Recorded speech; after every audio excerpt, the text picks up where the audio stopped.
जब कभी झगड़ा होता है कितनी आसानी से औरतें कह देती हैं, जा पलट के मत आना, मुझे तेरी सूरत भी अच्छी नहीं लगती है, मैं तुझे देखना नहीं चाहती। ए मेरी बेटी, मेरी बहन, तुझे खुदा का वास्ता शोहर शोहर होता है, इसे बद्दुआ न दे, बल्कि ये घर से निकले मुसल्ला बिछा के सजदे में सर रख के अपने रब से दुआएं किया कर। मालिक सुहागन के जोड़े में छोड़ के गया है, सुहाग के जोड़े में मालिक ने लाना, ये दुआएं मांगा करो। वरना हमने देखा है अगर शोहर चला जाता है तो वो औरतें जिनकी हुकूमत घर में चला करती है, अगर 10 बेटों की माँ भी हो फिर भी शोहर के बाद उसकी कोई औकात नहीं रह जाती है। अगर शोहर इंतकाल कर जाता है तो माँ की हाथ की कलाई के सोने के कंगन तक बेटे उतार लेते हैं। हाँ हाँ, वो माँ जिसकी मर्जी से घर में एक वक्त का खाना जिसकी मर्जी के बगैर नहीं बनता, अगर उसका शोहर इंतकाल कर जाए तो कल यही बेटे अपने चूल्हों के लिए लड़ा करते हैं। वो माँ कल जिसकी मर्जी से खाना बनता था, आज वो अपनी रोटी का इंतजार करती है, कोई बेटी बेटा रोटी दे करके जाए। हाँ हाँ, हम जानते हैं 4-4 बेटों को हमने एक माँ को रोटी देने के लिए लड़ते हुए देखा है। ये कहते सुना है आज बारी तेरी है, आज बारी तेरी है। ए मेरी बहन, अपने शौहर की जिंदगी की सलामती की दुआएं मांगना। अगर ये सलामत है तो तू किसी की मोहताज नहीं रहेगी, अगर ये चला गया तो तेरी जिंदगी में दुखों के सिवा कुछ नहीं रह जाएगा। हाँ हाँ, तेरे घर के आंगन में वो पुरानी छत तो होगी लेकिन इज्जत से रोटी देने वाला कोई ना होगा। तेरे बदन पे कपड़े तो होंगे लेकिन उन कपड़ों की रौनक मिट चुकी होगी। तेरे सर पे दुपट्टा तो होगा लेकिन उसकी जीनत जा चुकी होगी। हाँ हाँ, अगर शौहर का जनाजा उठा तो सिर्फ कमाने वाला नहीं, तेरी हजरतें कब्रिस्तान चली जाएंगी, तेरी ख्वाहिशें कब्रिस्तान चली जाएंगी। इसलिए मैं कहता हूँ कभी शौहर को बददुआ न देना। अगर कहना है तो ये कहना मालिक मैं रखूं न रखूं, मेरे शौहर का साया मेरे बच्चों पे सलामत रखना। नारे तकबीर, नारे रिसालत, उलमाए अहले सुन्नत मसलके आला हजरत जश्न ईद मिलादुन नबी। नारे तकबीर, नारे रिसालत। इसका थोड़ा इको कम कीजिए और आवाज बढ़ा दीजिए इसकी, जो बात समझ में तवज्जो है आप लोगों की। आज जरूरत है हम अपनी बेटियों को क्या समझाते हैं। हम अपनी बेटियों से ये कहते हैं डरना नहीं है, जो होगा देख लेंगे। ये जो रिपीट है ना, जो होगा देखा जाएगा, कौन क्या देख लेगा, कोई देख सकता है। बड़े बड़े नवाबों और नवाबों से बेटियां नहीं पली, तुम पालोगे। कई बार मां ये कह देती है डरना मत, 18 साल हम नहीं पाला है तुझे। 18 साल पालना आसान है, निकाह के बाद बेटी को घर पे रखना बड़ा मुश्किल काम है। ये चढ़ावे मत देना और बेटियों को समझा देना तेरा शोहर ही तेरी दुनिया है और तेरा शोहर ही तेरी आखिरत है। क्या पता जिनके घरों से शोहर चले जाते हैं उनकी जिंदगी कैसी हो जाती है। हाँ, हम उस समाज के बीच रह रहे हैं, अगर शोहर इंतकाल कर जाए तो उस वक्त तक बच्चों को रोटी कोई नहीं देता जब तक उनसे नौकरों की तरह काम नहीं ले लिया जाता है। ये जालिम समाज है, सबकी बात नहीं करता, लेकिन हकीकत है जाओ माशरे को जाके देखो, किस घर में लड़ाई नहीं। शोहर घर से निकलता है, बीवी किचन में खड़े खड़े कहती है जा तेरी सूरत देखने का वारा नहीं, मर जाना किसी गाड़ी से दबके। तुझे शर्म आनी चाहिए। अगर ये सफेद कफन में लिपट के आया ना, कोई तुझे इज्जत से 2 रोटी देने वाला नसीब नहीं होगा, कोई इज्जत से 2 रोटी देने वाला नसीब नहीं होगा। तुझे क्या पता ये शौहर क्या है। हाँ, अगर पागल भी हो ना शौहर तो औरत के लिए एक सायादार दरख्त होता है। दीवाना हो शौहर फिर भी औरत के लिए एक पहाड़ होता है, एक दीवार है औरत के इज्जत के बीच में शौहर। और हम जा देखा जाएगा, उठा के पटक देंगे, जेल करा देंगे। अभी जेल में कुछ अहबाब ने बताया ऐसे ऐसे बूढ़े लोग मिले कि जिनसे कोई मिलाई करने तक जेल नहीं आया। मुफ्ती साहब क़िबला ऐसा मासूर शख्स एक था बूढ़ा कि जो बेल चेयर पे बैठा हुआ था, बेल चेयर पे जेल के अंदर, उससे पूछा गया कि चाचा इस उम्र में आप यहाँ कैसे आ गए। कहने लगे बहू ने मुकदमा किया था। बहुत गौर से मेरी बात सुनिए। कहने लगे बहू ने मुकदमा किया जिसकी सफेद दाढ़ी है उसको तुमने दहेज प्रथा के केस में लाके जेल के अंदर डाल दिया, जिसके बाल सफेद हो गए हैं उस पे तुमने 76 के मुकदमे लगा करके उसे जिल्लत की जिंदगी जीने पे मजबूर किया। ए हव्वा की बेटी, मेरा इतना सवाल है, मुझे इतना बता दे, क्या तुझे मौत नहीं आनी है? क्या तुझे मर के रब को मुंह नहीं दिखाना है? ये झूठे मुकदमे, ये 420 के केस ना करो।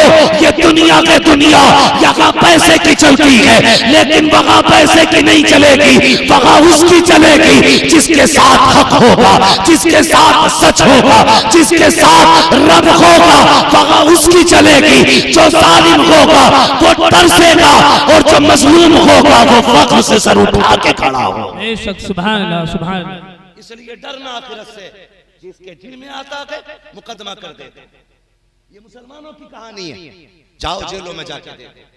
कितनी औरतों ने सिर्फ अपनी बेवकूफी की वजह से अपने शोहरों को जेल में डाल दिया और उनके बच्चे बाप के होते हुए यतीमों की तरह जिंदगी गुजार रहे। शर्म आनी चाहिए हमारे समाज को। 12वीं का झंडा हर बेवा के घर पे होगा, हर शादीशुदा, हर जोड़े के घर पे लगा होगा। हाँ, यतीमों के घर पे भी झंडा होगा, अमीरों के घर पे भी झंडा होगा। लेकिन मुझे जरा ये बताना, ये झंडा लगाने वाले ये फैसला करेंगे पहले कि जो हमारे अंदर कमियां थी उन कमियों को पहले दूर करेंगे, बाद में मुस्तफा के नाम का झंडा लगेगा। ये कब होगा बताइए? खुदारा बदले अपने आप को। ये जो बेटियां मुकदमे कर रही हैं और शरीफ और बेगुनाह लोगों को फंसाती हैं, अल्लाह से डरो, वरना अल्लाह जब गिराएगा कब्र में कोई बचाने वाला नसीब नहीं होगा, कोई बचाने वाला नसीब नहीं होगा। आज तेरे भैये की थानेदार से रेट पेट अच्छी है ना, आज तेरे भाई के शोर से और सिफारिश से ऊपर तक है, तो जिसे चाहोगे फांसी करा दोगे, जिसे चाहोगे जेल में डलवा दोगे। नहीं, डरो अल्लाह से। एक दिन ऐसा आएगा कि उस दिन कोई नहीं होगा बचाने वाला। फिर अल्लाह आवाज देगा, बुला अपने हिमायतियों को, बुलाओ उनको जो पैसों पे दम भरते थे, बुलाओ उनको जिनके मामलात थाने कचहरियों में ज्यादा थे। फिर कोई नहीं आने वाला, कोई नहीं आने वाला। खुदारा बेटियों को यही सबक पढ़ाए, यही सबक पढ़ाए कि तेरा शोहर तेरी खुशियों का सबसे बड़ा जिम्मेदार है। अपने शोहर की जिंदगी की दुआएं मांगना, ये बताया करो अपनी बेटियों को, अपने शोहर की जिंदगी के लिए दुआएं मांगना। आज ना लगता नहीं है, जिन औरतों के शोहर इंतकाल कर जाती, सब कुछ होते हुए भी वो जिंदा लाश बन के रहा करती है। जिंदा लाश बड़ा मुश्किल होता है जीना, बहुत मुश्किल होता है। और फिर देखो तो सही, सैयदा आमीना, अल्लाह अकबर, हजरत अब्दुल्ला, चांद जैसा शौहर, किसी का काला कलोटा मर जाए वो औरत बेहोश हो जाती है जिसका चांद जैसा शौहर चला गया। हाँ, कम से कम कुछ लोगों को ये तो सब्र होता है, हमने जनाजा देख लिया, ये तो सब्र होता है कि हमने हाथों से मिट्टी दी है। हमारे यहाँ पे अगर किसी का इंतकाल दुबई में हो जाता है तो हम 2 लाख रुपए लगा करके दुबई से जनाजा मंगवाते हैं, ताकि आखिरी बार अपने बच्चों का, अपने शोहर का, अपने बेटे का, अपने बाप का दीदार कर सके। हम लाखों रुपए लगा करके इसलिए जनाजे मंगवाते हैं, आखिरी बार देख सकें। लेकिन आमीना का मुकद्दर देखो, आमीना का तो नसीब ऐसा है आखिरी बार अपने शोहर का जनाजा तक न देख सके। कितनी मुश्किल जिंदगी थी। अल्लाह अकबर, ऐसे माहौल में सैयदा आमीना ने खुद को संभाला, संभाला। अल्लाह अकबर। हजरत आमीना सुबह भी रोती हैं, शाम भी रोती हैं। हजरत अब्दुल मुत्तलिब से रोना ना देखा गया। काबे में गए, गिलाफ पकड़ के रोए, कहने लगे मालिक मेरे सहारे के लिए तो इतने बेटे दिए हैं, कम से कम आमीना को एक ऐसा बच्चा दे जो आमीना का सहारा बन जाए। आवाज आई, अब्दुल मुत्तलिब जा, अब परेशान ना हो, तू सिर्फ आमीना के सहारे की बात कर रहा है, हमने तो कायनात का सहारा आमीना की गोद में देने का फैसला, सुभान अल्लाह, हमने तो ये फैसला किया है आमीना को सारी कायनात का सहारा देंगे। अल्लाह अकबर। सैयदा आमीना के दिन गुजरते रहते। एक दिन हज़रत अब्दुल मुत्तलिब सुने वो लोग जब मिलाद की बिदअत कहते, मिलाद है क्या? डांस है, तमाशा है। मिलाद मुस्तफा के औसाफ, आक़ा करीम के सिफात व कमालात, हाँ उनके हुस्न की बातें, उनके जिस्म की बातें, उनके तज़किरे, यही मिलाद है, यही मिलाद है ना? बोलो, यही मिलाद है ना? हुजूर की बातों ही को तो मिलाद कहा जाता है। या यहां बैठ के गाली देता है? नहीं देता ना। तो मैं तो एक बात कहता हूं ना, आला हजरत ने क्या गलत कहा? आप फरमाते हैं और तुम पर मेरे आका की इनायत न सकी, नजदियों कलमा पढ़ाने का भी एहसान गया। और कुछ नहीं समझ रहे, कम से कम इतनी समझ लो हुजूर ने कलमा पढ़ाया है। इसी बहाने करो हुजूर क़यामत की खुशियां मना लिया करो कि हुजूर ने दीन दिया क्या हमें, यही सोच कर जश्न मना लिया करो। हजरत अब्दुल मुत्तलिब काबे में तवाफ कर रहे हैं, तवाफ करते करते उसी बीच में ना किसी ने आके कहा, अब्दुल मुत्तलिब बड़ी गैरत की बात है। कहा क्या? सरदारों मक्के के। कहा फिर? कहा कि सारे लोग आपसे डरते, लेकिन एक बात बड़ी जुर्रत से हम कह रहे हैं आपसे। आपने फरमाया कहो ना क्या बात है? कहने लगे बात यह है कि वो जो तुम्हारे घर की बहू है ना आमीना, वो बेवा है। कहा जी। कहा अगर बेवा है तो फिर ये बताइए, अरब का दस्तूर तो ये है औरतें खुशबू नहीं लगाती है। कहा हाँ। कहा फिर तुम्हारे घर की बहू आमीना खुशबू क्यों लगाया करती है? इतना सुना हज़रत अब्दुल मुत्तलिब की गर्दन झुक गई। जानते हो बड़ा वकार था आपकी नजरों में, इतना वकार था कि अबरहा जैसा आंखों में आंखें डाल के बात करते हुए घबरा रहा था। ये जुर्रत थी आपके अंदर। मगर आपसे एक शख्स कहता है कि आपके घर की बहू खुशबू लगा रही है, और दस्तूर ये कि अगर किसी का शौहर इंतकाल कर जाए 1 साल तक औरत को खुशबू नहीं लगानी है। अपने घर की बहू को नहीं संभाल सकते? इतना सुना गर्दन झुक गई, चेहरे पे ना हया की वजह से जर्दी आ गई। वो घर आ गई। आपकी बीवी का नाम भी, नबी की दादी का नाम भी फातिमा है। आपकी बीवी ने कहा मेरे सरताज खैर तो है? कहा कि आज लोगों ने ऐसी बात कह दी कि मेरी भी शर्म से गर्दन झुक गई। कहा क्या? कहा जरा चाहिए तो आमीना से बात कीजिए। कहा क्या हुआ?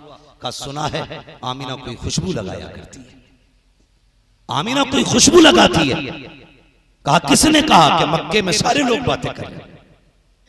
कहा ये कौन कह रहा है? कहा मक्के के लोगों ने कहा। कहा उनसे किसने कहा? कि मक्के की औरतों ने कहा है। कहा क्या कहा है? कि आमीना ऐसी खुशबू लगाती है जो खुशबू मक्के के किसी बाजार में नहीं मिलती है, किसी मार्केट में नहीं मिलती है, ऐसी खुशबू आमीना लगाया करती है। आप कहते हैं नहीं मेरे सरताज, अल्लाह अकबर, आप आइए। कहते मैं नहीं जाऊंगा, खुद जाके बात करो। जैसे कि आप अंदर गई हैं, अल्लाह अकबर, हजरत आमीना ने देखा हमारी सास आ रही है, उठ के अदब से खड़ी हो जाती है। देखो तो सही, नबी की अम्मी है, सास को देखा अदब से उठ के खड़ी हो जाती है। आज की बेगैरत बहुएं ससुर को देख के नहीं खड़ी होती है, सर पे दुपट्टा तक नहीं रखती है, और ससुर भी इतने बेगैरत होते हैं, कहते हैं कि ये बहू नहीं, ये मेरी फ्रेंड लगती है, ये तो मेरी दोस्त है। गैरत आनी चाहिए। जो गया एक बेटी की तरफ से बाप के दिल में होती है, वही एक ससुर के दिल में बहू की मोहब्बत और उसकी हया होनी चाहिए। उसे सगेली न कहे, दोस्त न कहे, अगर कह सकता है तो अपनी बेटी कह के उसे आवाज दिया। हमारा मुआशरा बेगैरत होता जा रहा है, तरक्की कर रहे हैं हम लोग। हाँ, बाप की चारपाई पे बहू बैठी है, शर्म आनी चाहिए।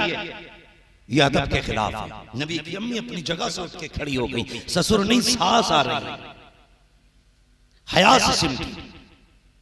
कहती आमीना जी अम्मी। का बेटी तुम्हारे बाप बाहर से आए हैं और एक शिकायत है, सुना है तुम्हें अब्दुल्ला का शौक नहीं मना रही हो तुम। कहा क्यों? का मक्के की औरतें कह रही हैं कि आमीना खुशबू लगाया करती है। बस फिर क्या था? अल्लाह अकबर, आप रोई। आपने ना यूं करके एक मिट्टी, दीवार की मिट्टी छुटाई, हजरत आमीना के हाथ, फातिमा के हाथ पे रखी। कैसे सूंघी? कहा क्या? कहा कल इस पे हाथ रखा था, आज तक दीवार से खुशबू आ रही है। सुभान अल्लाह, सुभान अल्लाह। आज तक दीवार से खुशबू आ रही है। उसके बाद दुपट्टा दिया। कहा ये क्या है? कहा इससे पसीना पोंछती थी। कहा इतनी खुशबू है कि बार बार धोने से भी खुशबू नहीं जा रही है, बार बार धोने से भी खुशबू नहीं जा रही है। इतनी परेशान हो गई। अल्लाह अकबर। उसके बाद जब आप गई हैं, आप कहती हैं कि जाइए आप चल के बात कीजिए, मेरी हिम्मत नहीं हो रही है बाकी का सवाल करने की। हजरत अब्दुल मुत्तलिब आए हैं। आमिना कहा जी अब्बा का बेटी एक बात तो बता, क्या तुझे अब्दुल्ला की जुदाई का गम नहीं है? कहा बाबा है ना, मुझसे पूछो। जिसने चंद दिनों के बाद अपना शोहर खो दिया हो, जिसकी जिंदगी का हम सफर बिछड़ गया हो, चंद कदम चल के जिसने साथ छोड़ दिया हो, उसकी जुदाई का गम मुझसे ज्यादा किसको हो सकता है? अल्लाह अकबर। का बेटी अगर गम है तो फिर बताइए खुशबू क्यों लगा रही है, ये इत्र क्यों लगा रही है? अल्लाह अकबर। सैयदा आमीना ने कहा था अब्बा मैंने कोई खुशबू नहीं लगाई है, कोई इत्र नहीं लगाया है। कहा अगर इत्र नहीं लगाया है तो फिर बताइए मक्के में तेरी खुशबू की बातें क्यों हो रही है? तब हज़रत आमीना ने कहा था अब्बा जी एक राज की बात है, एक दर्द है जो छुपा रखा है। कहा कौन सा राज? कहा अब्बा मैंने कोई खुशबू नहीं लगाई, इत्र नहीं लगाया है, बल्कि जब से आपके बेटे अब्दुल्ला की अमानत मेरे शिकम में आई है,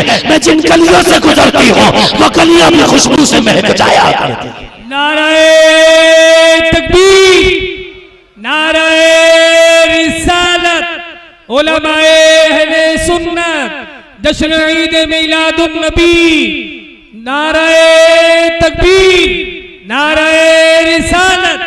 सुभान अल्लाह, सुभान अल्लाह। जैसे इतना सुनाना हजरत अब्दुल मुत्तलिब दिल पे हाथ रख के मुस्कुराने लगे। आमीना आज कलेजा ठंडा हो गया। कहा क्यों? कहा जिसकी दुआएं मांगी थी रब ने वो नेमत अता फरमा दी। सुभान अल्लाह। रब ने वो नेमत अता फरमा दी है। अब हजरत आमीना कहती हैं अब्बा बात यहीं खत्म नहीं होती है। कहा फिर? कहा और भी कमालात हैं। कहा क्या? कहा एक दिन मैं सो रही थी। सुने, जो नबी के माँ बाप को माज़अल्लाह जहन्नमिया कहते हैं वो कान खोल करके सुने। कहती है एक दिन मैं सो रही थी, अचानक ना मेरे माथे पे पसीना आया। मैंने देखा मेरी कमर के पीछे से ठंडी हवा के झोंके आने शुरू हुए। मैंने मुड़ के पीछे देखा ना, दो हसीन शहजादियां थी जिनके हाथों में बड़े बड़े पंखे थे और हवा कर रही थी। मैंने कहा शहजादियों कौन हो तुम, कभी तुम्हें मक्के में नहीं देखा है? वो कहने लगी आमीना हम मक्के वाले नहीं, हम तो जन्नत वाले हैं। कहा किस लिए आए हो? कहा तुम्हारे माथे पे पसीना आया। रब ने कहा जाओ जाके मेरे महबूब की माँ के माथे का पसीना जन्नत की हवाओं से सुखाया जाए और बता तो सकी अगर आमीना के माथे पे पसीना आ जाए रब को गवारा नहीं है, वो जहन्नम में जाएगी, रब को कैसे गवारा है? सुभान अल्लाह, सुभान अल्लाह। बहुत बताया जाए कैसे गवारा करेगा। और सुने नबी की अम्मी बरेली के अहमद रजा नहीं कह रहे, जो कल को कोई ये ना कहे कि ये बरेलवी था और मौलाना अहमद रजा की किताब पढ़ के गया। नबी की अम्मी सैयदा आमीना कहती हुजूर मेरे शिकम में आए, जैसे चौथा महीना लगा, कहने लगी मेरे ख्वाब में मुबारकबादियां आने लगी। सुभान अल्लाह। मुबारकबादियां आज भी सुन्नी क्या कहते हैं?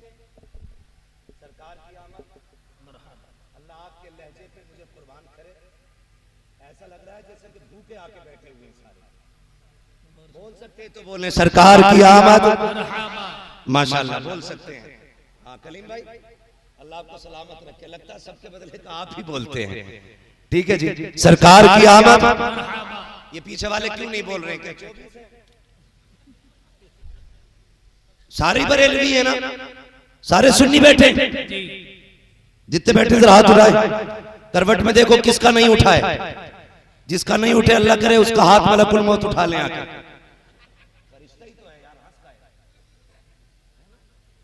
भाई बहुत गौर से मेरी बात सुनिए, अल्लाह आपको सलामत रखे।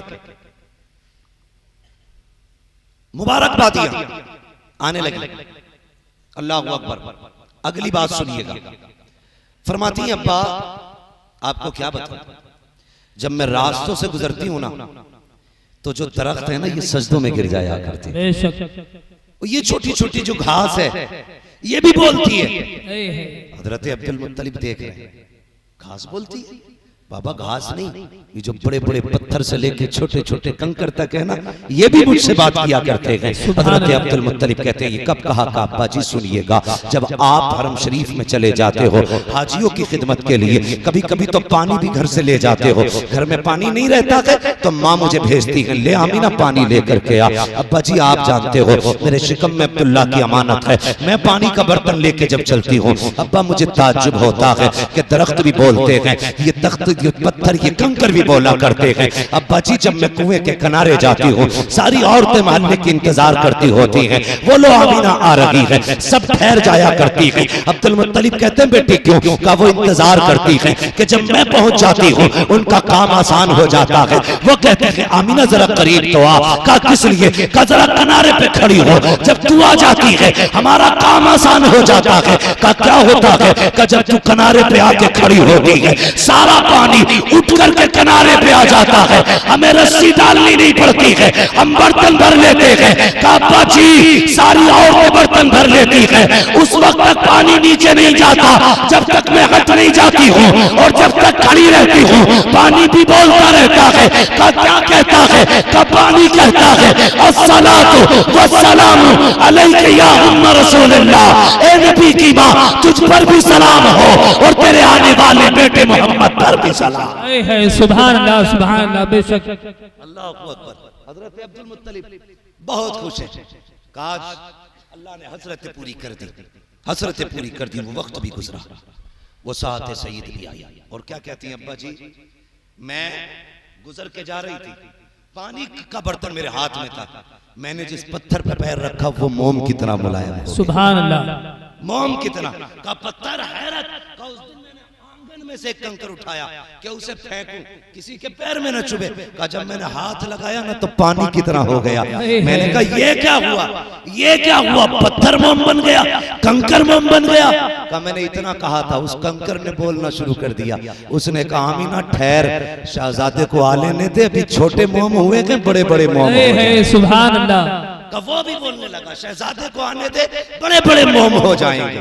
अल्लाह अकबर। सैयदा आमीना फरमाती दिन गुजरते गए, कहते हैं लेकिन जैसे हर औरत को तकलीफ होती है मुझे कोई तकलीफ नहीं थी, मुझे कोई तकलीफ नहीं हुई।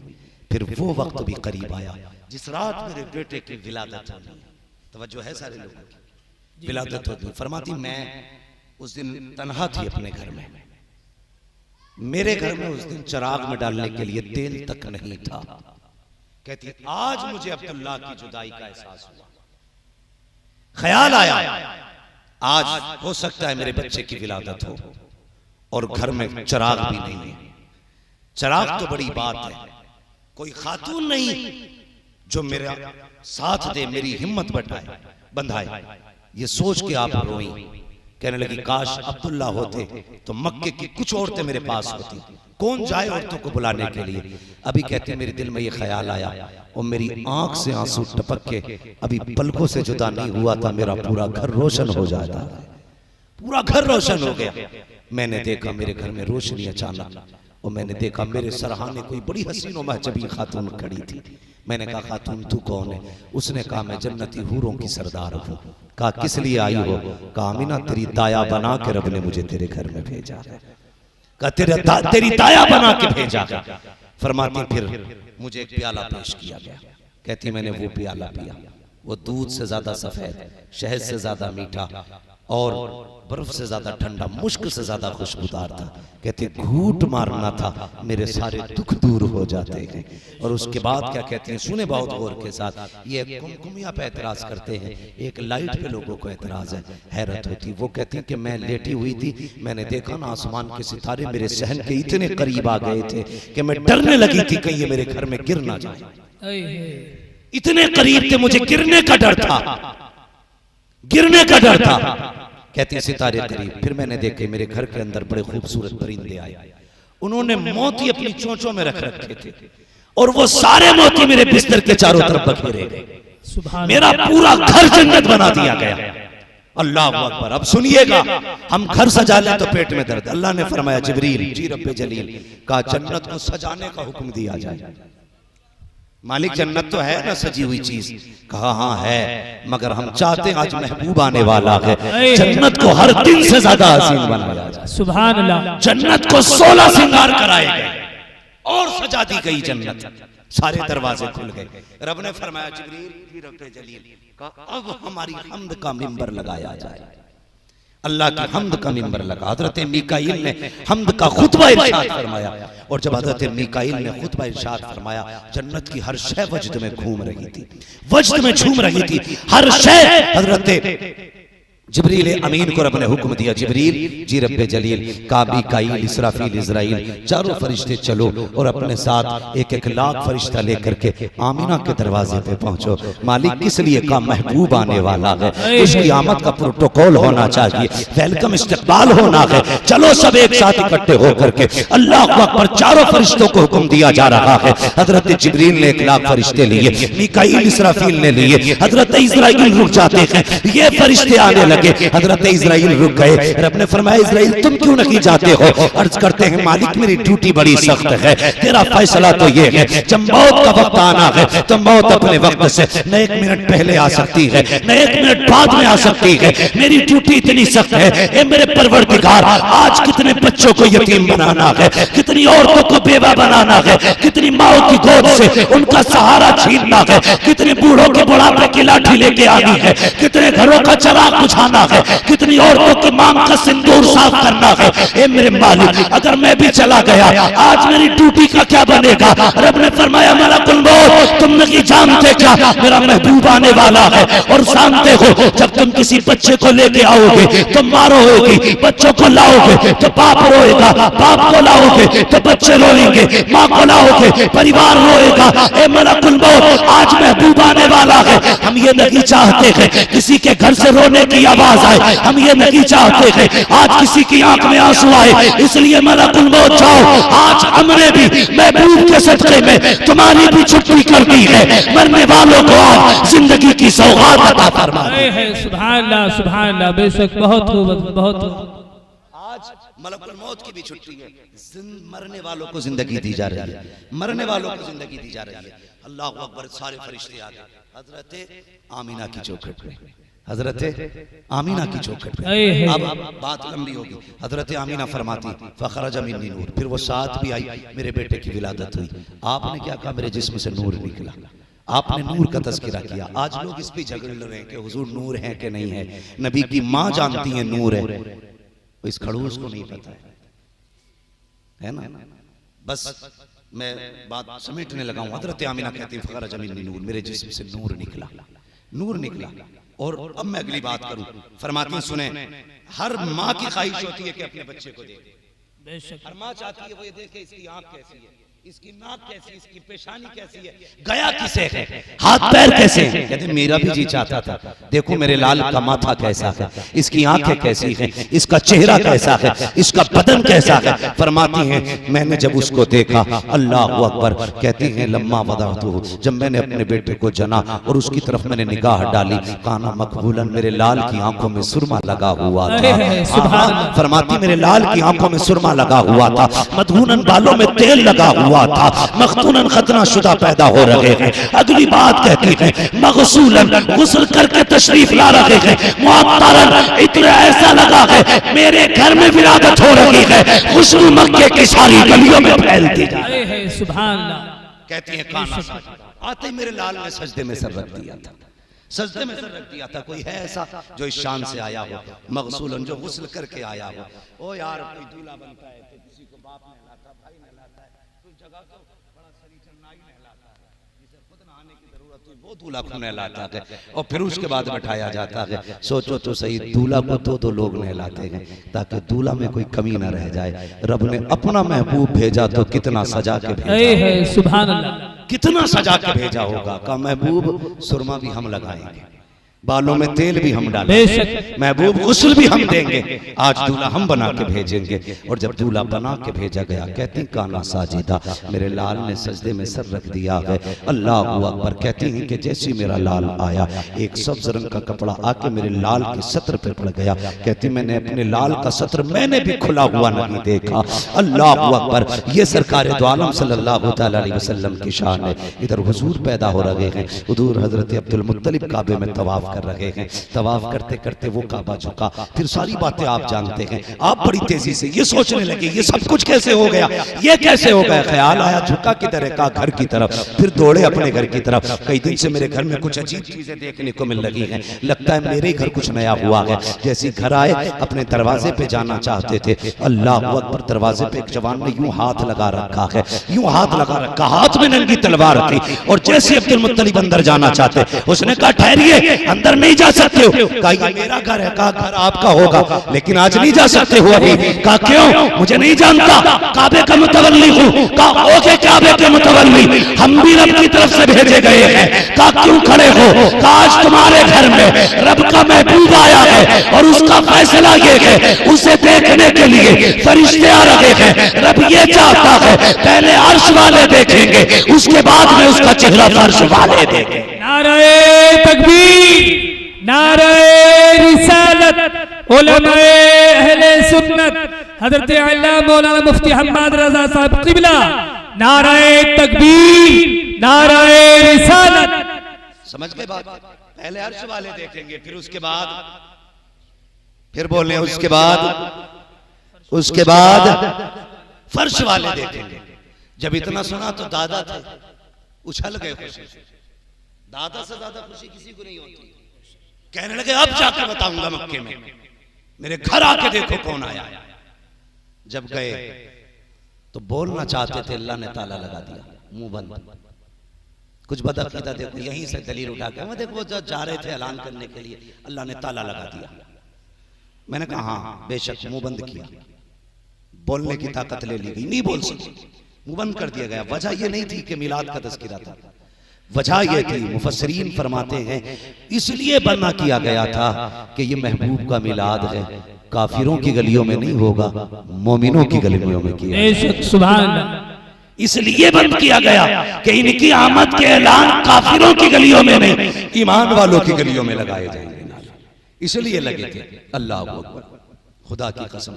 फिर रब ने महबूब, अपना लाडला महबूब, अपना प्यारा महबूब हमें दिया, यह एहसान किया और ऐलान किया वमा अरसलनाका इल्ला रहमतल लिल आलमीन। और लोगों,